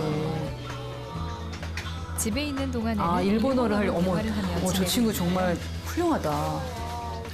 어쩐지 일본어의 JLPT N1급이면 저는 굉장히 잘하는 거. 네, 일본어를 좀 회화 실력은 좀 부족하다 생각해서 네, 좀 일상적으로 대화할 수 있는 그런 시간을 만들고 싶어서 룸메이트 일본인을 신청하게 됐어요. 공부하는 시간에 비례하듯 실력이 점점 향상되어 가는 것을 느낀다는 종은 씨. 취업을 위해 차근차근 준비한 덕에 이제는 자신감도 조금 생긴다고 합니다. 근데 그렇게 힘들진 않았어요. 일본어 같은 경우에는 제가 중학교 때부터 시작을 했기 때문에 차근차근 준비하게 되었고, 그 다음에 영어 같은 경우에는 미국 교환학생을 갔다 와서 토익이나 토익 스피킹 같은 것도 자연스럽게 이제 열심히 하게 되었고, 한국어는 한국사도 제가 뭐 억지로 한꺼번에 하려고 하다보다는 좀 차근차근히 준비했기 때문에 생각보다 그렇게 힘들진 않았던 것 같아요. 실전에 뛰어들기 전 면사포를 통해 굉장히 잘할 것 같아요. 면접을? 면접에 대해서 면접을 굉장히 잘할 것 같은 이제 느낌이 들어요. 파헤쳐서 분석해 주시고 좀 지적도 해주시고 그 지적이나 피드백을 통해서 좀 더 지적을 좀 세게 해도 되나 본데요. 이 친구는 그걸 희망하는 것 같은데. 네. 어떻게 보셨어요? 저는 굉장히 그냥 뭐 어떻게 뭘 준비하는 걸 떠나서 말할 때 어떤 느낌이나 어떤 표정이나 이런 부분에서 굉장히 의사소통력이 굉장히 좋은 친구 같다라는 느낌. 그래서 나중에 면접을 하게 되면 정말 잘할 것 같다는 느낌도 들고 자신이 하고자 하는 분야에 대해서 그동안 출연했던 그 어떤 친구들보다도 뭔가 목표의식이 되게 명확하게 자기의 어떤 것을 하고 있지 않나라는 생각이 좀 들었어요. 네, 그런 것 같아요. 어떻게 보셨어요, 동네형? 일단은 그 본인이 부족한 게 무엇인지를 좀 알고 있다라는 것은 굉장히 좀 역량 수준이 높다라고 저는 오히려 평가하거든요. 그쵸. 게다가 아까 얘기하신 것처럼 이 커뮤니케이션 역량이 굉장히 뛰어나 보이는 게 요즘 가장 중요한데. 단순하게 말하기 연습을 많이 했다기보다도 아까 얘기했던 것처럼 다년간의 아르바이트를 하다 보니까 아무래도 다양한 현장에서 불특정 다수의 고객들을 상대했을 거거든요. 그러다 보니까 이제 아무래도 그러한 좀 자연스럽게 쌓은 내공이 좀 보이는 게 아닌가 그런 생각도 좀 드네요. 그러게 빨리 만나보고 싶다는 생각이 드는 그런 친구인 것 같아요. 그런데 우리가 또 지나칠 수는 없죠. 자소서를 봐야 되니까. 입사 지원서와 자소서를 보면서 신종훈 씨에 대해서 또 한번 얘기를 해봐야 될 것 같은데요. 사진도 역시나 깔끔하게 아주. 사진은 뭐 거의 사진의 정석이라는 느낌이 좀 진짜 사진의 정석. 깔끔하게. 다른 부분 혹시 지적해 주실 게 있을까요? 뭐 전반적으로 깔끔하게 그냥 딱 첫 느낌이 전반적으로 좀 깔끔하게 잘 되어 있고 뭐 회사 내규에 따르는 말도 뭐 비교적 잘 쓰신 것 같고요. 정말 눈에 많이 띄는 것 같아요. 자격사항하고 어업 관련. 이 부분 어떻게 보십니까, 동네형? 일단은 공기업을 좀 단연간 좀 준비한 지원자라는 느낌이 들 정도로 그 서류 전형에서 가점을 얻을 수 있는 자격증을 쏙쏙 다 이렇게 취득을 했어요. 예를 들면 어떤 거요? 뭐 한국사 능력도 그렇고요. 저 컴퓨터 활용 능력 2급도 그렇고 한국어 능력도 마찬가지로 다 가점에 해당되는 부분입니다. 그리고 어학 같은 경우에도 이제 스피킹 테스트 같은 경우에는 다 이제 가점을 주는데 특히 이제 JLPT N1급이라든지 토익 스피킹 레벨 7 저런 부분들이 아무래도 서류 전형 상에서 아까 우리 지원자가 좀 자신감을 좀 가졌던 이유 자체가 아마 이런 부분에서 있지 않았을까라는 생각이 좀 듭니다. 레벨 7 정도면 괜찮은 겁니까? 예, 저 정도면 가점이 충분하게 주어지는 거고요. 물론 레벨 이제 8을 따면 더 좋은데 사람이 딸 점수는 아닌 것 같아가지고 그게 쉽지 않거든요. 레벨 7 정도면 이제 공부에서 딴 실력치고는 그래도 이제 최고 점수를 받았다고 봐야 돼요. 그래서 취미가 요가라고 기재가 됐는데 이 이력서는 어떻게 보면 면접 질문의 시작 단계이기 때문에 저기에서부터 뭔가 우리 면접관으로 하여금 질문이 나올 수 있는 요소로 좀 표현을 해줬으면 좋겠는데 단순하게 요가라고 기재를 해버리게 되면 면접관의 흥미를 좀 잃어버릴 수 있거든요. 그럼 어떻게 핫 요가 이렇게 써요? 플레인 요가 그렇게 좀 길게. 뭐 예를 들면 이제 그런 부분인데 그런 부분도 좀 감안해서 하게 된다면 더 좋은 기재 방법이 아닐까. 요리도 이렇게 구체적으로 뭐 한국 요리, 일본 요리 뭐 그렇지 그런 식으로. 그렇게 표현을 김치찌개는 너무 저희 세대인가요? 네. 우선은 그래도 입사 지원서는 좀 잘 쓴 것 같네요. 그죠? 몇 가지 그 지적했던 거. 그러면 자기소개서는 어떻게 썼는지 한번 직접 볼게요. 뭐 일단은 제가 봤을 때 이게 600자 정도 되거든요. 600자의 성장 과정을 썼을 때 한 가지 소재보다는 연속되는 소재를 통해 가지고 본인이 강조하고자 하는 철저한 준비라는 키워드를 증명하는 게 굉장히 좋은 방법이거든요. 이 친구 같은 경우에는 부모님한테 가르친 그것을 실천했던 사례를 풀어내고 있어요. 네. 그런 부분에 있어서 굉장히 좀 구성을 잘했다고 느껴지고요. 네. 그다음에 좀 보시면 내가 원래부터 잘한 게 아니라 저기 보면 고등학생이 되고 나서 꿈을 이루기 위해서는 치밀한 준비와 끊임없는 노력이 필요한 걸 깨닫게 되었다. 원래는 내가 그렇게 생각하지 않았는데 이게 무슨 뜻이냐면 자기소개서를 쓰다 보면 내가 다 잘했다라고만 얘기를 하는데 내가 원래 좀 부족했는데 이걸 깨닫게 되었다. 이렇게 하다 보면 자기소개서의 진실성도 좀 더 있어 보이는 거거든요. 그다음에 아이였을 때부터 강조하셨습니다. 독려하셨습니다. 이렇게 지시하셨습니다.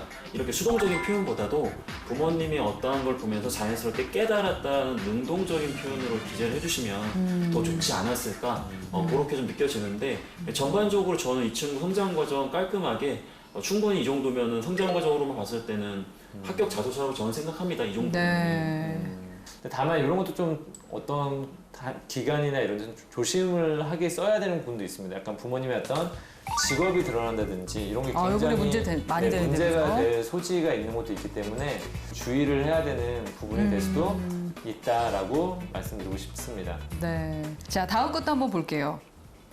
어떤 기여를 할 수 있을지 그걸 썼는데 이 부분은 어떠셨나요? 근데 이 문제를 보기 앞서서 저는 이 전체적인 자소서에서 이 드러난 부분인 게 지원하는 경영 그 안에서도 4가지 주요 업무가 있는데 특정 업무에 대해서 전혀 이야기하고 있지 못하다라는 게 가장 아쉬운 점이에요. 그러다 보니까 여기서도 명확하게 본인의 이런 장점이 어떻게 발휘되는지를 명확하게 지금 쓰질 못했거든요. 그런 부분이 저는 굉장히 아쉬운 부분인데 이 친구는 좀 신뢰라는 키워드를 쓴 이유가 인천국제공항공사의 이제 인재상 중에서도 이제 코어 밸류 거기에 이제 맞는 신뢰라는 키워드를 강조하려다 보니까 그런 것 같아요. 근데 사실은 그런 부분은 앞에 있는 2문제 적는 것이지 여기서 강조할 키워드는 아니거든요. 그렇죠. 어머 동네요. 그러다 보니까 아마도 이 학생은 조금 생각을 키워드의 배분 자체를 조금 잘못한 거 아닌가. 아주 좋은 피드백입니다. 그럼 여기다 뭐를 쓰면 좋을까요? 저 같은 경우에는 예를 들어서 이 지원자가 지원하는 이 경영 직무에 도움이 되는 이 직무 기초 능력 중에서 뭐 예를 들어서 전략적인 사고라든지 아니면 창의적 사고 아니면은 뭐 자원 관리 이런 키워드를 바탕으로 본인의 강점을 좀 더 강조했다면 좀 더 좋지 않았을까 저는 그런 생각을 갖고 있습니다. 이걸 보면서 어느 부서에 가서 일을 해야 되나라는 걸 생각할 것 같아요. 근데 지금 말씀해주신 걸 하면은 뭐 전략이든 뭐 경영 쪽이든 이런 쪽으로 할 텐데 얘만 보면은 그냥 적정 서비스. 예, 좋은 사람. 좋은 사람. 이 친구는 우리 공항공사에 그냥 전체적으로 있는 무난한 그런 사람. 약간 그렇게 표현이 돼버렸어요. 그럴 것 같아요. 이 밑에 것도 연결되는 것 같아요. 기술과 경력 이쪽도 거의 비슷하죠? 그렇죠. 요것도 연결해서 그럼 한번 좀 말씀해 주시겠어요? 여기서도 제가 봤을 때는 본인한테 굉장히 기억에 남는 경험을 좀 쓴 것 같아요. 그러니까 이게 별로 사실은 외국인 뭐 CEO를 만나서 인터뷰를 했던 거 그 자체를 가지고 지금 여러 가지 느낀 점을 썼는데 좀 임팩트가 좀 떨어지지 않나. 그러니까 본인한테는 그 외국인 CEO를 만나면서 굉장히 좀 가슴 벅찬 경험일 수 있는데 봤을 땐 딱히 내용이 없습니다. 그 안에서 뭐 수평적인 뭐 정말 멋지고 성공한 뭐 삶이라는 삶을 느끼고 좀 이런 걸 원했던 건 아닌 것 같고요. 제가 봤을 때는 어떤 경력이나 경험에 대해서 좀 기술할 때 우리가 중요하게 생각해야 되는 점이 뭐냐면 뭔가 어떤 문제에 대해서 문제 해결 능력을 보여주는 게 굉장히 중요합니다. 그래서 저는 문제 해결 능력 맞아요. 자기소개서를 좀 이렇게 또 얘기하고 싶은데 문제 해결 능력에 대한 어떤 기술성?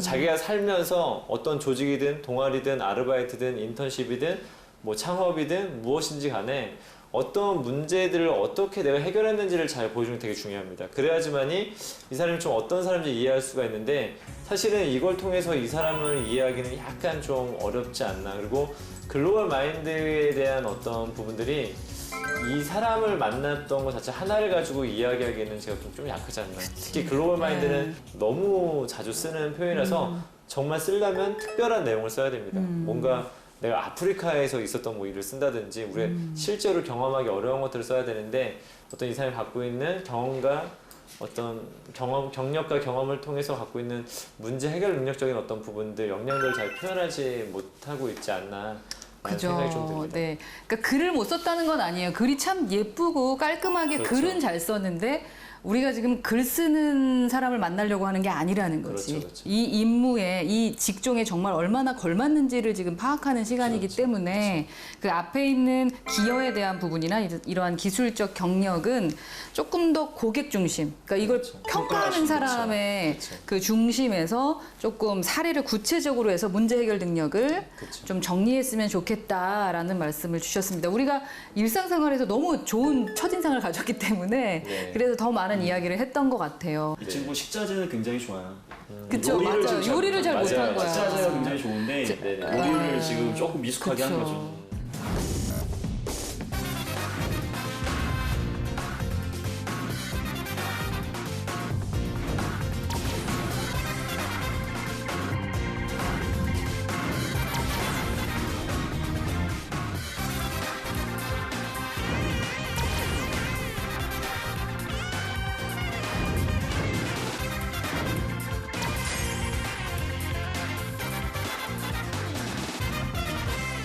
우리 면사포의 또 다른 관문입니다. 자신을 잘 요리해서 1분 동안 어떻게 스피치하느냐. 그렇죠. 네, 그녀의 1분 스피치를 또 보면서 한번 평가를 좀 해보도록 하겠습니다. 굉장히 잘할 것 같습니다. 네.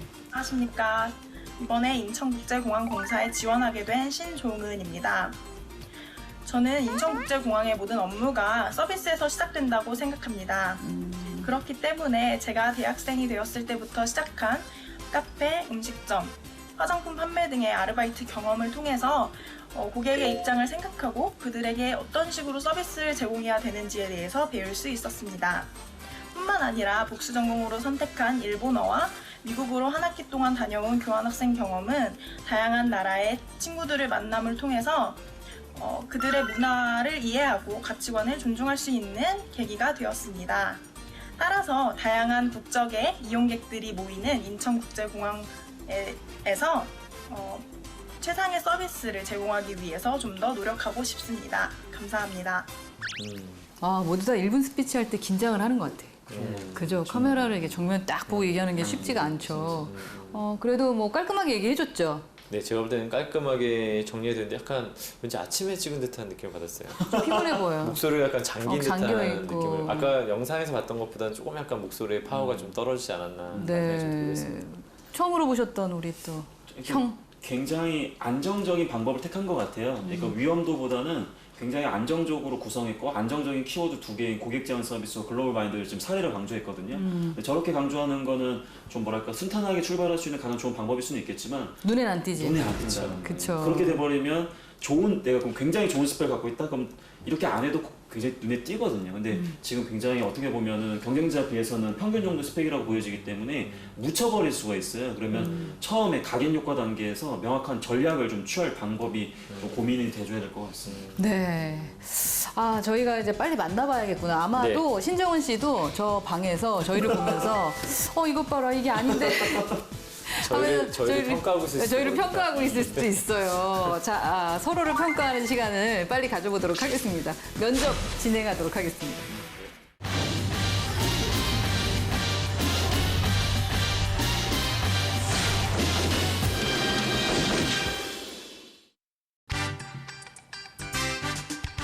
너의 취향을 저격해주마. 취향 맞춤 기업 정보 톡. 취향 저격 이 회사는 어때? 안녕하세요. 네, 오늘도 저희와 함께 해주실 분들 소개해 드릴게요. 취업 컨설턴트 홍기천 쌤, 작가 겸 가수인 취향 저격수 강백수 형, 그리고 캠퍼스 특파원 정영강 학생 나오셨습니다. 반갑습니다. 안녕하세요. 네, 오늘도 학생들의 취향을 자극할 2개의 기업 만나보도록 하겠습니다. 2개의 기업 어딘가요?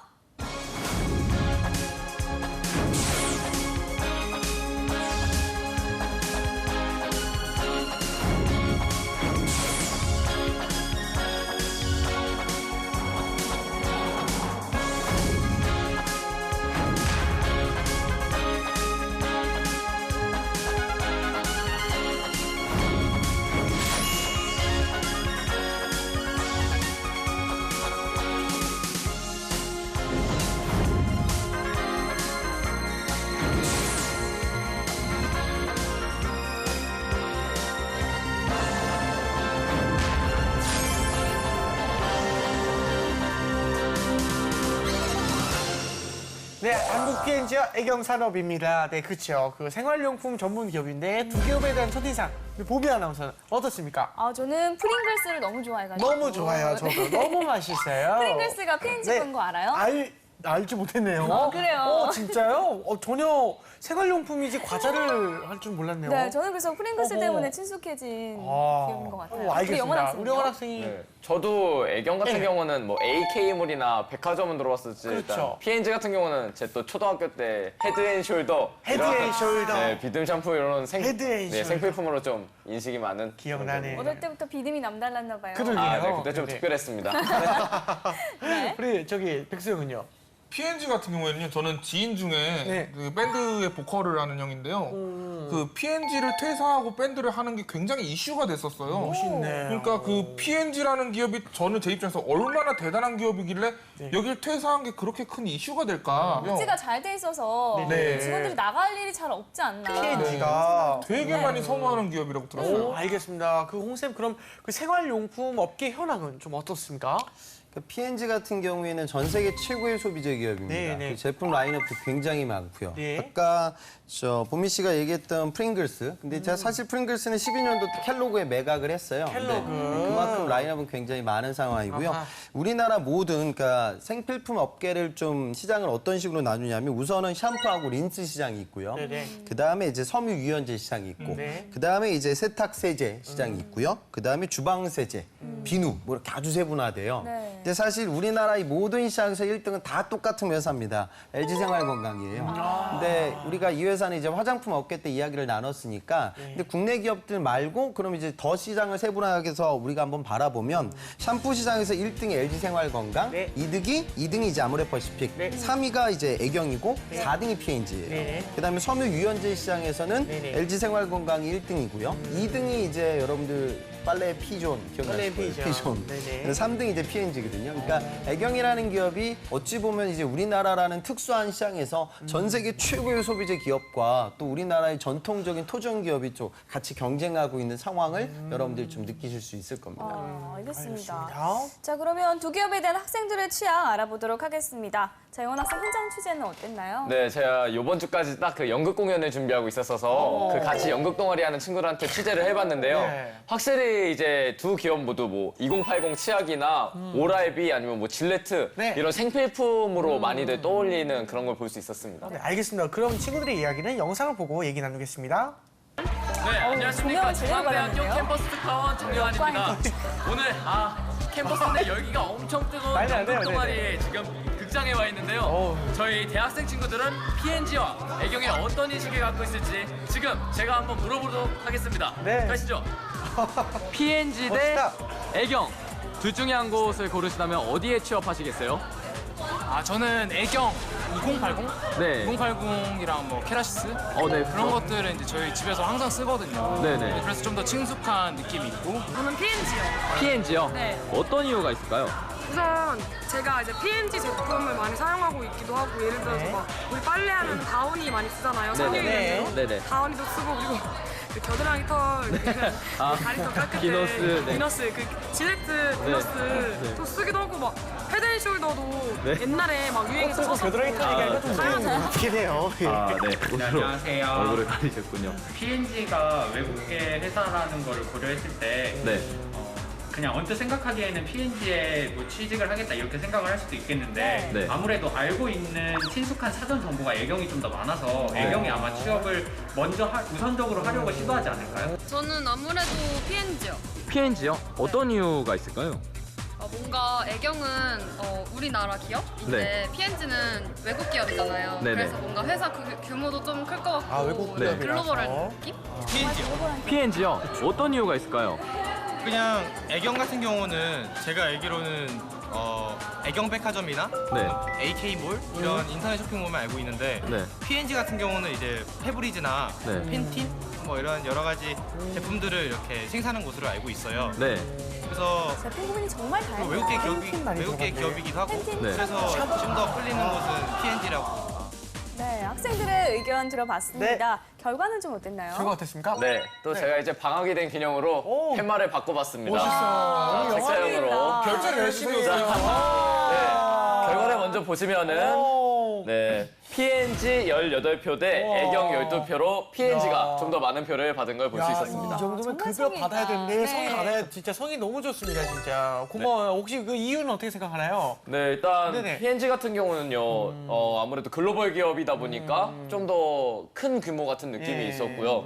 또 대부분 학생들이 제품으로 기업을 떠올리는데 확실하게 뭐 프링글스나 뭐 팬틴 뭐 이런 것처럼 애경은 특별하게 제품 하나를 떠올리지는 못하는 경우가 많았어서 아쉽게도. P&G가 좀 더 높은 표를 받지 않았나 싶습니다. 그 아까 그 메인 감독님께서 네. 우리 영화생은 참 커서 잘 될 거야라고 했는데 오늘 요렇게 준비해서 그 말씀을 하신 것이 맞아요. 아닐까 개인적으로 그런 생각이 드네요. 이렇게 해서 학생들의 의견 들어봤고요. 네. 이번에는 두 기업에 대한 깊숙한 정보 확인해 보도록 하겠습니다. 취향 저격수 백수영. 네, 당신의 생활 속에 녹아들고 싶은 남자 강백수입니다. 아, 녹지 못해 죄송합니다. 그렇죠. 녹잔이 양이 좀 많아요, 제가. 그렇죠, 그렇죠. 네. 네. 백수의 노트! 아니면 안 녹아, 막. 지방. 먼저 한국 P&G부터 준비를 좀 해봤습니다. 네, P&G 뭐의 약자인지 많이 궁금하실 거예요. 그건 모르겠네. 네, 프록터 앤 갬블의 약자입니다. 사람 이름이에요. 네. 갬블은 약간 우리가 흔히 아는 그 갬블입니까? 사람 이름인 걸로 사람 알고 이름이요? 있습니다. 이 들으세요, 사랑이. 프록터 씨하고 프록터. 갬블 씨하고 둘이 갬블하고. 동서지간이에요, 동서지간. 동서지간이구나. 네, 동서지간에 이제 우애가 좋았는지 이제 창업을 했는데 창업한 연도가 1837년이에요. 굉장히 오래됐는데요? 헌종 3년. 와. 네, 헌종 3년이더라고요. 대단한. 호랑이 담배 피던 시절. 진짜 리얼 그럴 수도 있네요. 역사가 정말 엄청납니다. 네, 그렇죠. 그 P&G, 그 한국 P&G에 대해서 자세히 한번 부탁드립니다. 네.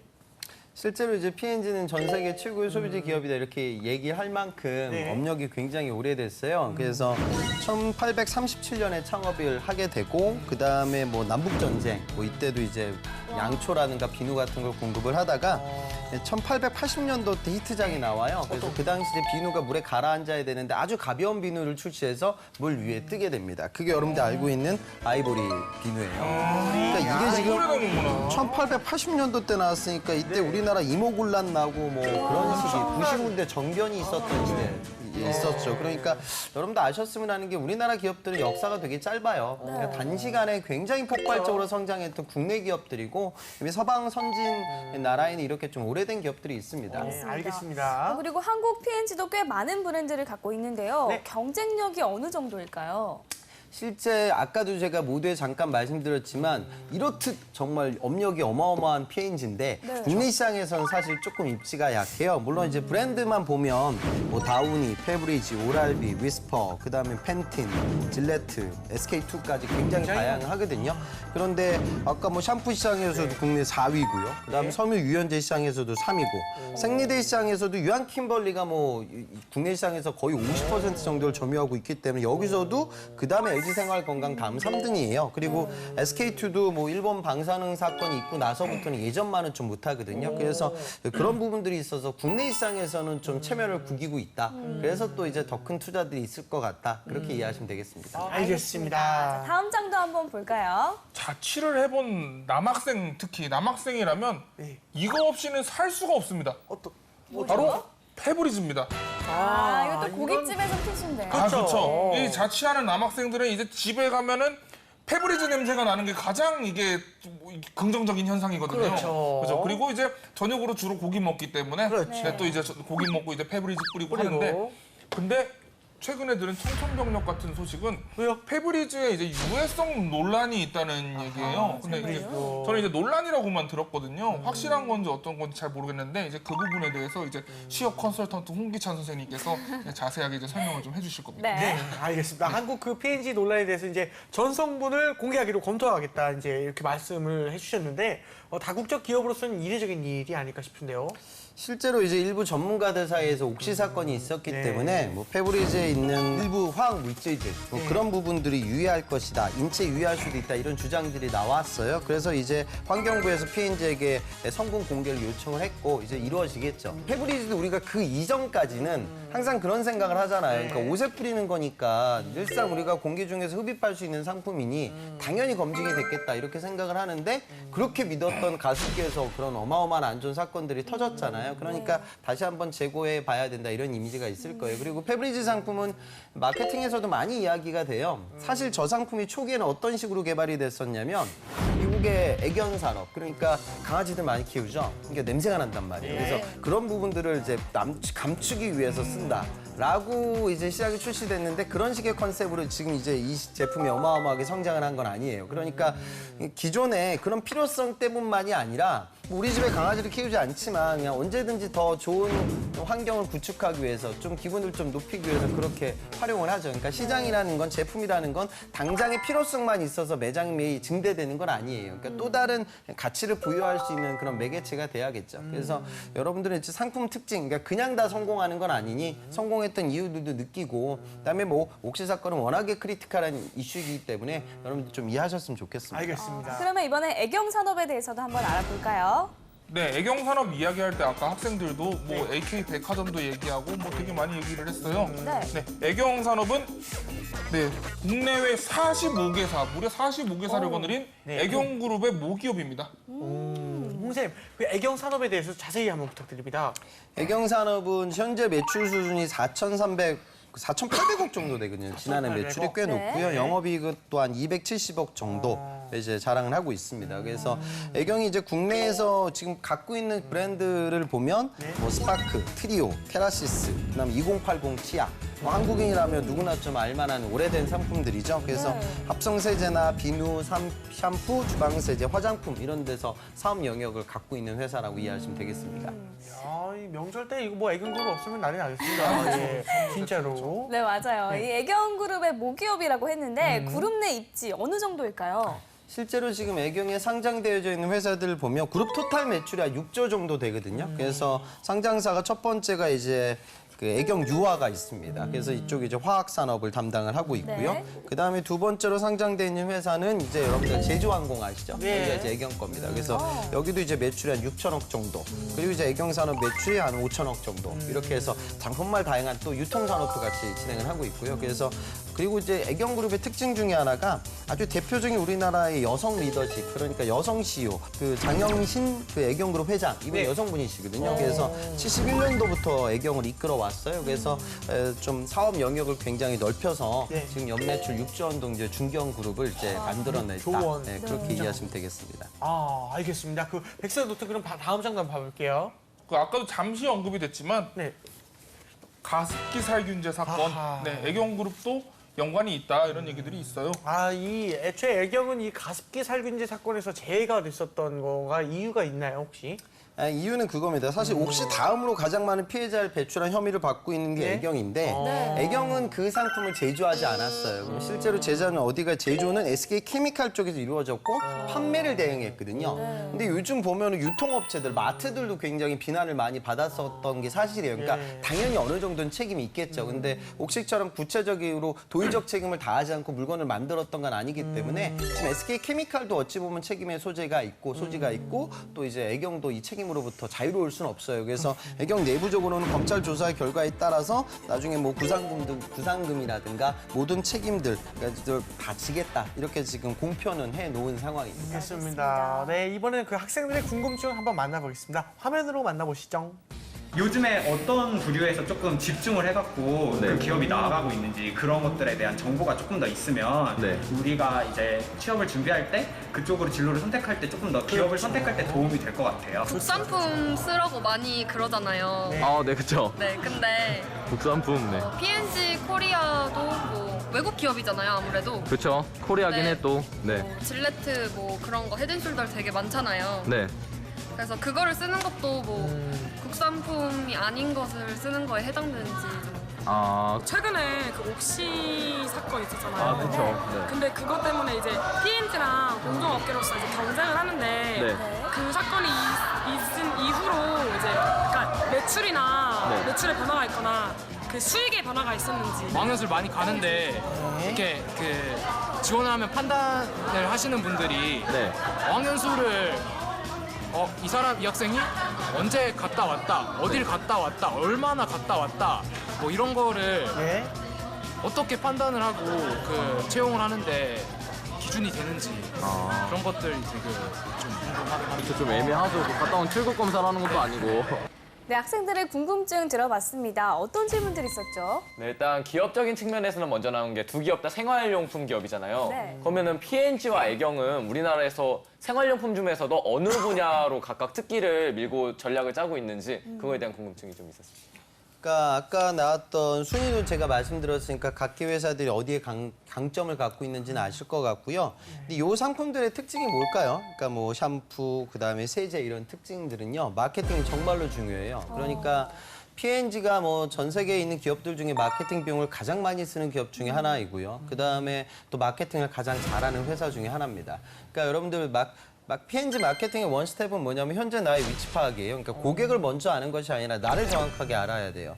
그다음에 고객과의 니즈의 연결고리를 잡습니다. 그게 여러분들 뭐 인적성 시험에도 나오는 STP 뭐 이런 거예요. 세그멘테이션, 내가 먹을 시장을 쪼개고요. 타겟팅, 내가 먹을 시장을 타겟팅하고요. 나의 브랜드와 제품을 고객들의 머릿속에 위치시킵니다. 그러니까 그거 다음이 이제 마케팅 믹스라고 해가지고 퍼피로 우리가 얘기를 해요. 이건 인적성이 나오는 수준이니까 아셔야 돼요. 공대생들도. 첫 번째 프로덕트, 어떠한 제품을, 두 번째 프라이스, 어떠한 가격을 통해서, 세 번째 플레이스, 어떤 유통 경영을 통하여, 네 번째 어떤 촉진 활동을 진행할 거냐.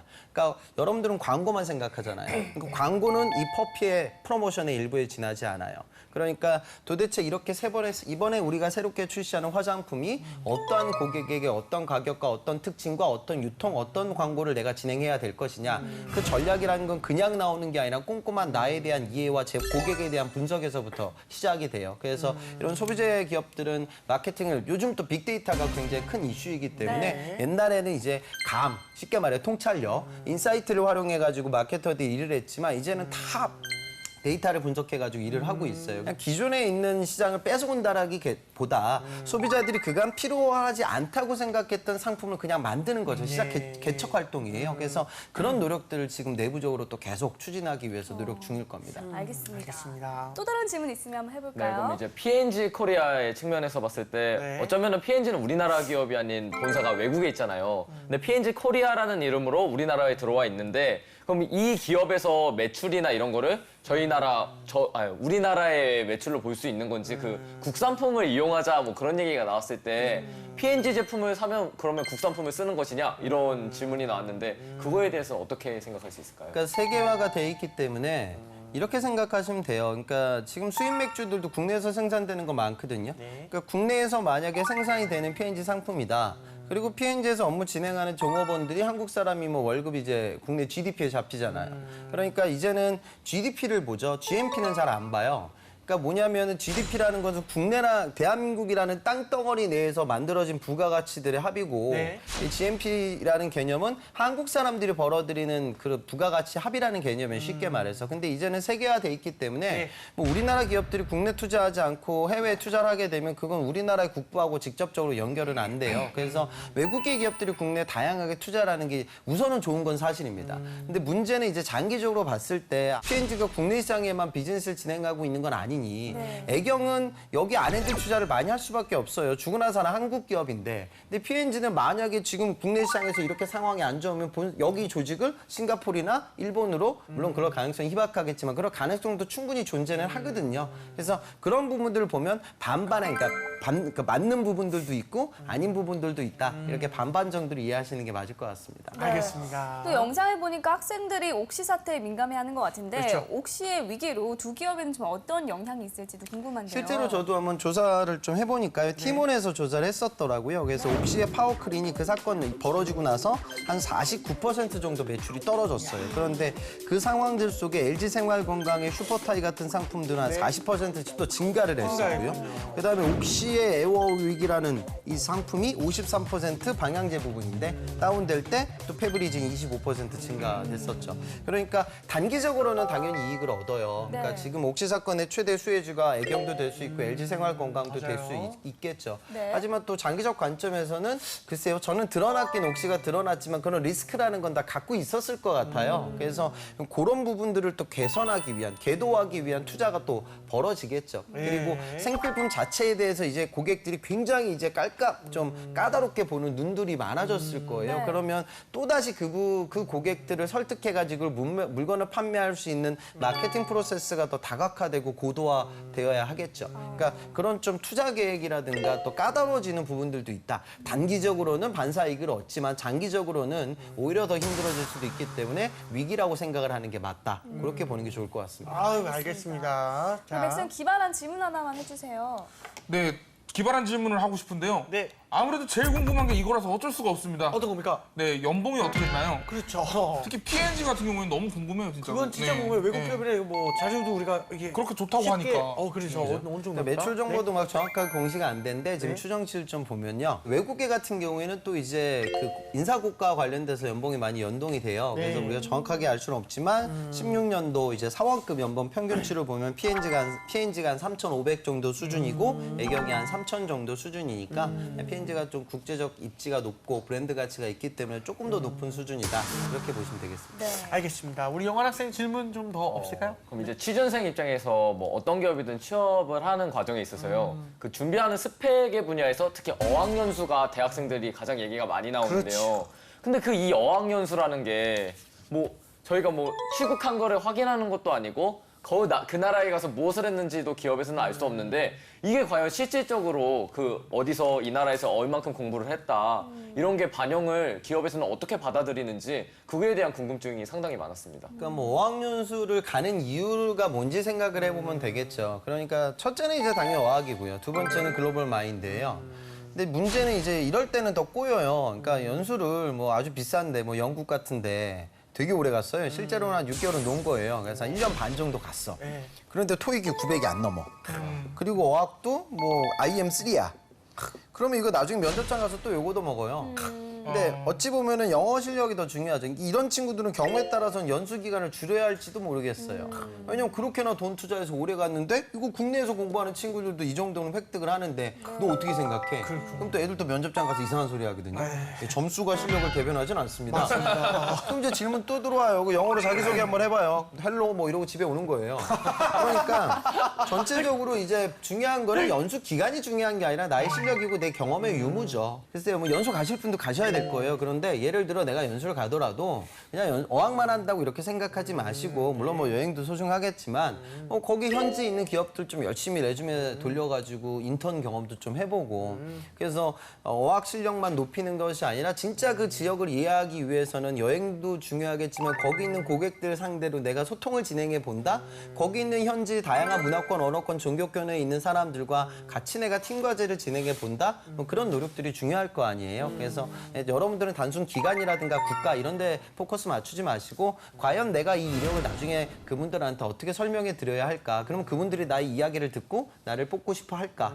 그렇게 생각하면 답은 좀 나와 있을 것 같습니다. 예. 자, 그리고 두 기업의 채용은 어떻게 되는지 궁금합니다. 실제로 이제 채용되는 부분들을 보면 그 영업이나 마케팅, 뭐 P&G는 또 마케팅 채용도 있거든요. 그리고 이제 여러분들 좀 느꼈으면 하는 부분이 P&G는 외국계잖아요. 네. 적성 시험을 봐요. 그러니까 지금 국내에 들어와 있는 외국계 기업 중에서 규모가 큰 뭐 델파리 코리아다, 뭐 P&G다 이렇게 국직한 회사들은 적성 시험을 보고 있어요. 그래서 아마 방송 보는 분들 중에 요즘은 구직자들 중에 그래요.